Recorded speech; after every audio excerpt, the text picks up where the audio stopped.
Oh, so as promised, we'll do episode 2 now of the Titans series I was working on back in the day. Like I said, I only completed a handful of episodes, but this was episode 2. So if you remember, in episode 1, it was the introductions to everybody, and so from here, I wanted to do a little bit more world building, so to speak.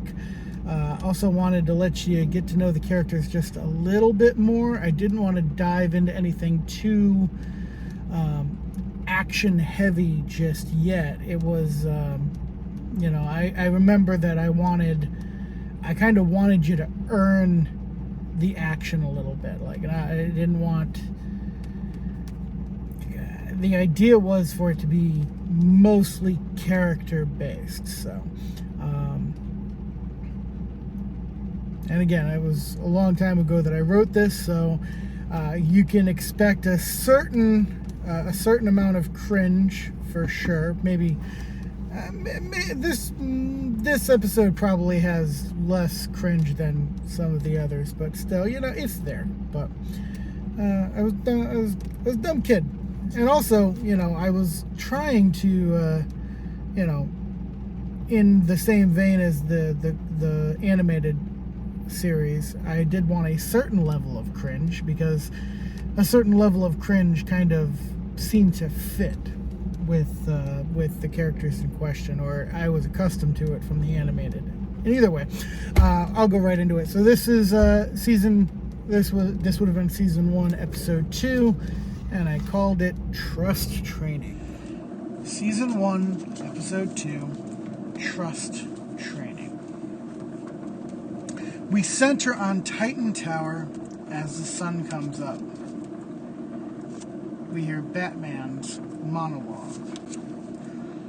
What makes a hero a hero? What drives them? What shapes them?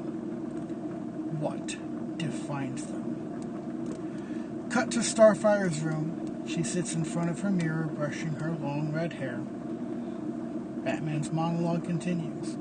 For some, it is merely the urge, the need, to help people. Being able to always think of others first. A hero like this will make a great difference in the world, but no matter how many people they save, generally they will never see themselves as a hero. Cut to the kitchen, where Beast Boy is cooking while dancing and singing to music. Batman continues. Others are merely light-hearted and pure, often wishing the world could just be peaceful, and lamenting the fact that it's not. In their eyes, they are and must do their part. Cut to Cyborg's room, where he is bench pressing a massive amount of weight. The monologue continues. Some feel they've been given a second chance and wish to extend the same to others. Cut to Raven's room. She is levitating over her bed in a cross-legged position of meditation. The monologue continues. Still, some of our world's greatest heroes have been tortured souls, seeking redemption for their sins. Cut to the roof of Titan Tower, where Robin is working over his heavy bag. The monologue continues. Unfortunately, not all heroes stay heroes.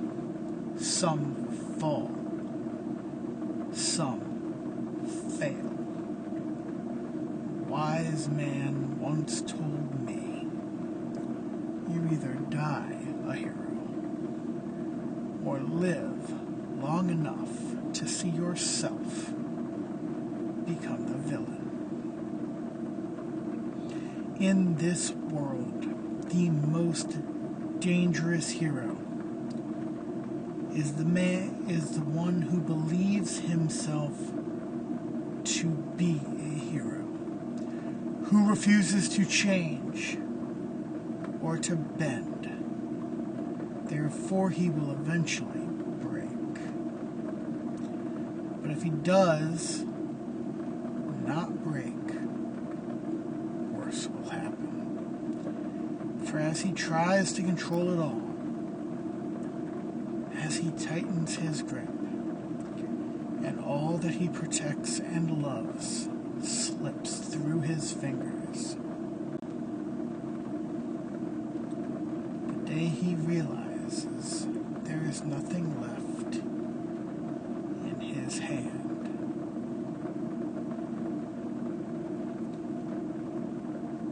he has lost it all. And he will want it back. He will take it back by force. Robin stops hitting the bag and turns to face the sunrise. The monologue ends with, he becomes the villain.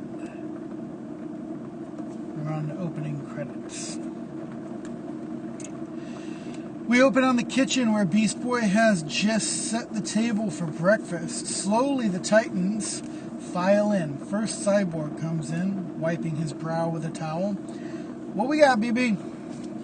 Meat on the left, tofu on the right.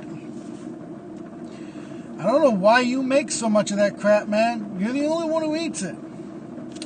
Because one day I will convince you carnivorous maniacs to behold the wonder that is tofu.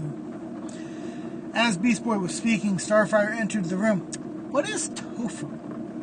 Beast Boy hands her a tofu sausage. Here, try a tofu sausage. She takes it. Tell this cretin how amazing it is. She bites it and chews and swallows. Isn't it wonderful? Beast Boy says. It is good, Starfire answers. See, tofu is amazing. Cyborg chuckles. We'll see.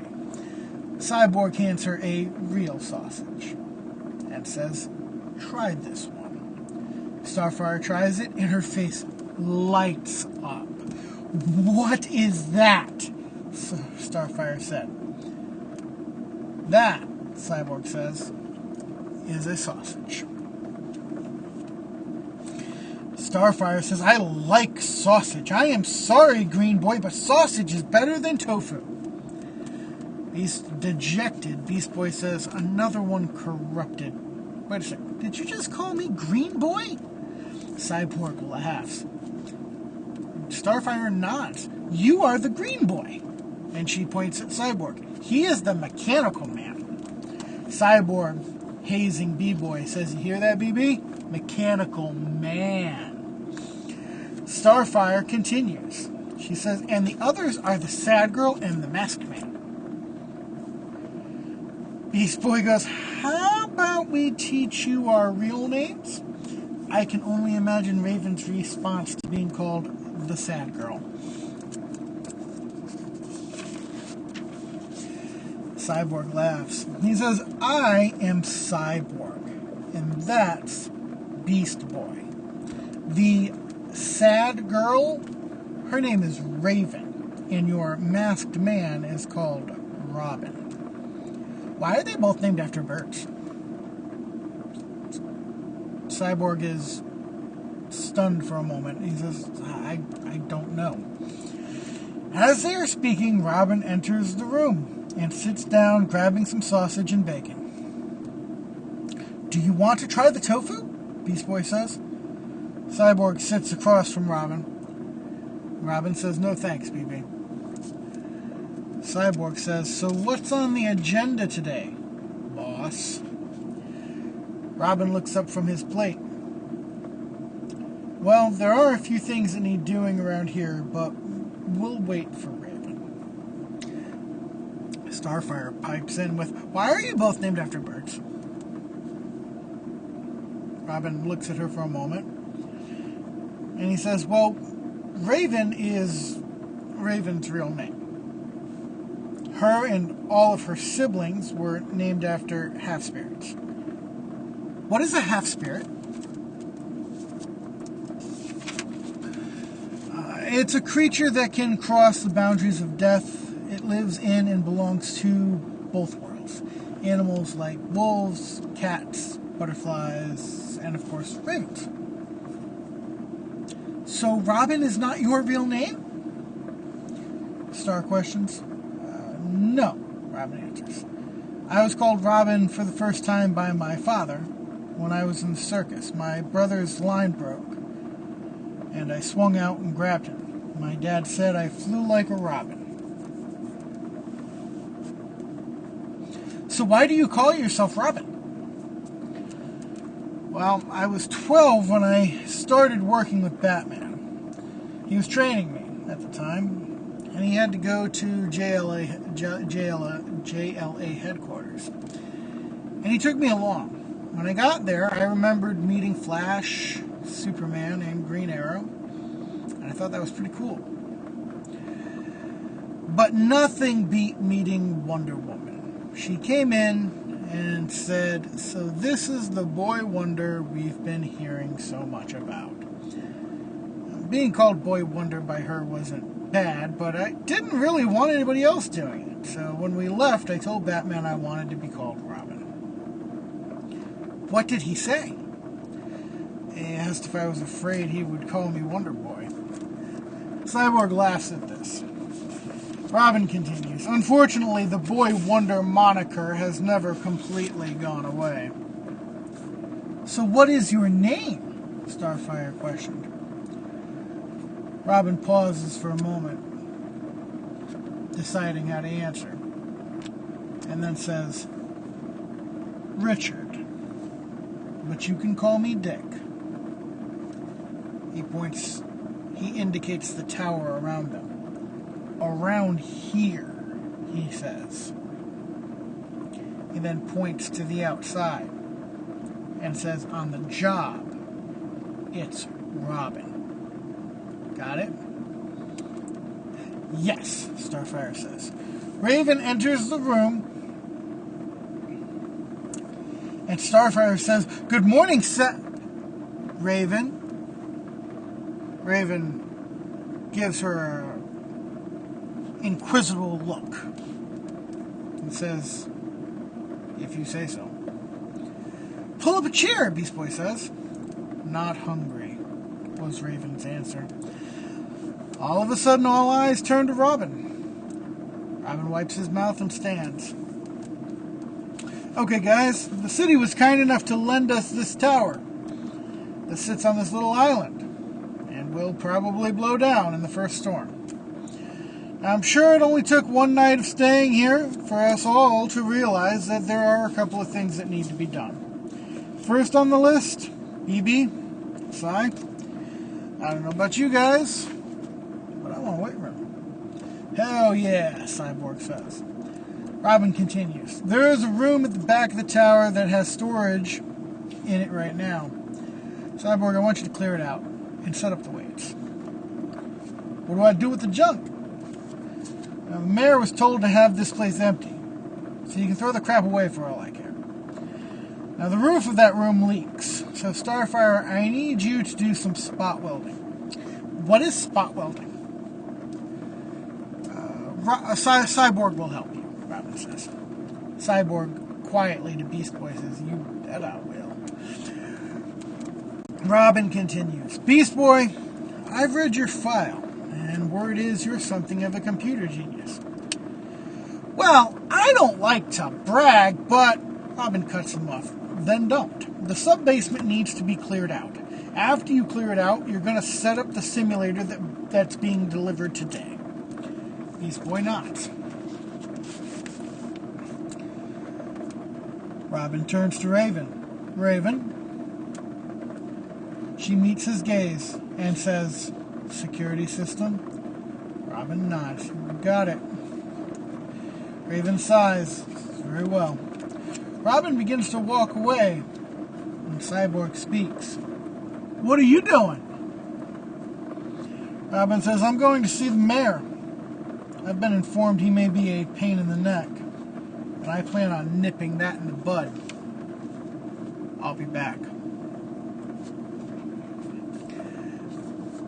Cut to outside town hall.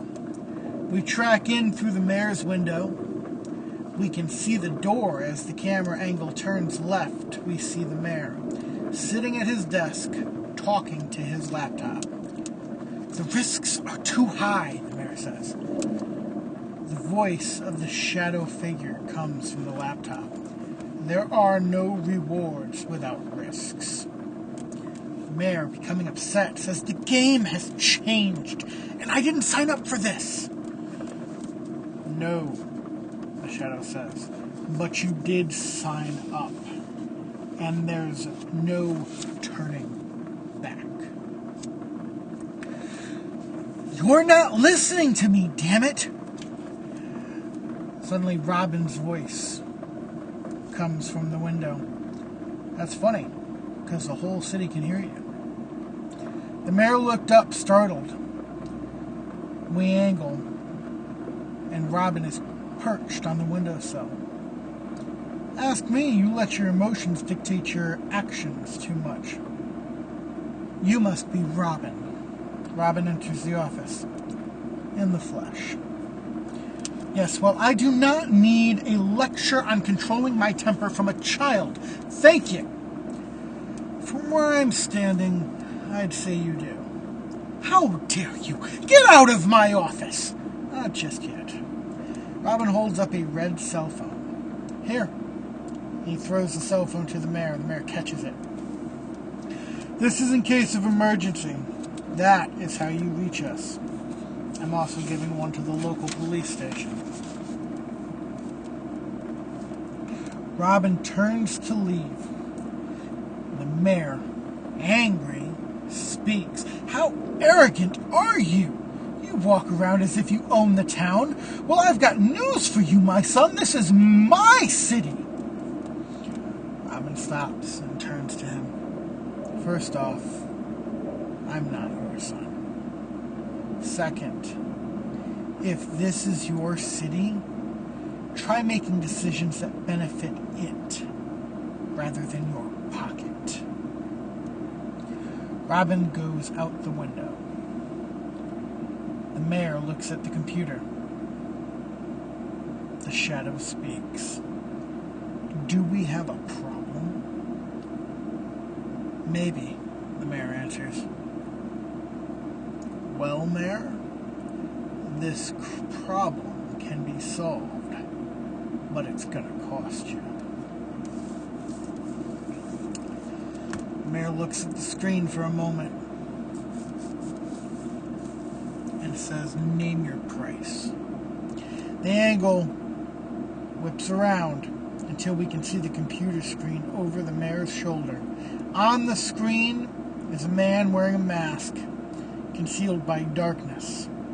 A mere sliver of the mask is visible, with the crazed right eye of the villain Slade. He speaks. Very good. Cut to the roof of Titan Tower where Cyborg explains spot welding. Welding is where you basically melt metal together. Starfire looks at him puzzled. And then turns to the roof and charges up to release a blast. Whoa, no. You want to heat up the areas around the cracks and repair, not blast new holes. Starfire cocks her head and says, so gentle? Cyborg responds, gentle. Starfire repairs one hole. There you go. I think you've got it. And as Cyborg turns to leave, we begin a montage. Cyborg enters the storage room and begins clearing it out. We cut to Beast Boy as an elephant pushing large metal pipes across the basement. We see Cyborg set up weights as we cut to Starfire welding. Beast Boy talking to Delivery Man inaudibly and setting up the machine with his help. As we end the montage, we see Robin leaving the police station to return to Titan Tower. We cut to Raven's room, where Raven is levitating, cross-legged, chanting in a language we do not understand. As she continues, a dark light seems to glow around her, like a giant shadow. And as she chants, she removes her cloak. And with her arms now bare, we can see movement in her right bicep, almost as if something underneath her skin. She finishes her incantation, and all of a sudden a black shard of energy erupts from her arm and shoots from the room. Raven doesn't even flinch. Cut to the rooftop where Star has just finished welding, when all of a sudden the black energy shard slices through her right bicep. Injured and surprised, Starfire whips around, hands glowing green with power. Who goes there? Cut to interior of Titan Tower, where Cyborg is carrying boxes. The energy shard then shoots through his arm, causing him to drop the boxes. Son of a... Cut to the driveway outside Titan Tower, where Beast Boy is talking to the Delivery Man. The black shard of energy shoots through his right arm as well, and he whips around holding his arm. What the? We cut to Robin running across rooftops. Suddenly he stops, turns his head as if listening intently. We hear a faint whooshing sound. Here it comes, Robin says. He rolls up his sleeve, exposing his right bicep. The black shard shoots through his arm. He does not flinch. The shard then shoots away. We cut to Titan Tower. The shard shoots through the open window, and we cut to Raven floating above her bed. The shard shoots straight at her chest. She jerks her hands as if to catch it, and it stops right in front of her and begins to spin, forms a ball, and then explodes outward.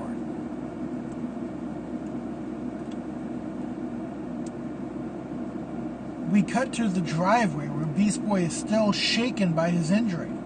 And all of a sudden, the expanding force field sends the Delivery Man and his truck flying away from Titan Tower and dropping them at the edge of its property. What the hell? Beast Boy says. And we hear Robin from behind Beast Boy. Like our security system? What? It's a trick of Raven's. She sets it up. It only allows those whose blood it has tasted to pass. That's sick, man. Sick, but effective. Robin chuckles as he walks away. Miles across town, in an underground bunker, things are about to get worse. Slade speaks. So are you sure you can pull this off? Deadshot responds. I'll take out all 5 with one shot.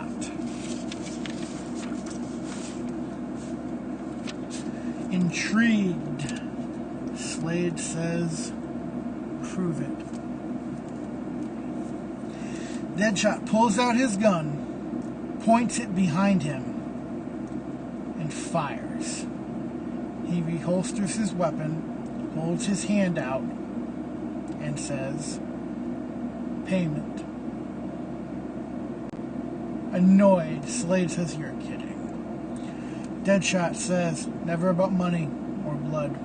They're dead. Trust me. We see the shot of him firing in slow-mo, and his voice overlays, saying, I The camera follows the bullet out of the cave and through the city. It passes through Raven's security. Inside, the Titans are sitting at the table. Raven drops her fork. Something's wrong. All the Titans stand and glass breaks and a thud is heard as Beast Boy yelps. All turn to face him. Beast Boy's eyes are wide as saucers and turning red.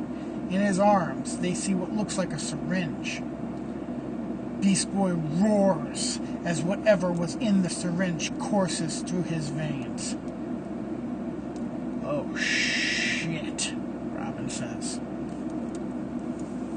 End credits roll. So that was episode 2, and I'm still getting a kick out of this. Like I said, tiny bit of cringe. Usually the cringe is centered around Beast Boy because he says things that are cringy. But yeah, so I do hope you enjoyed that. It was, it feels like it would have been a shorter episode. Not that that's really, a problem. Not everything needs to be long and drawn out, but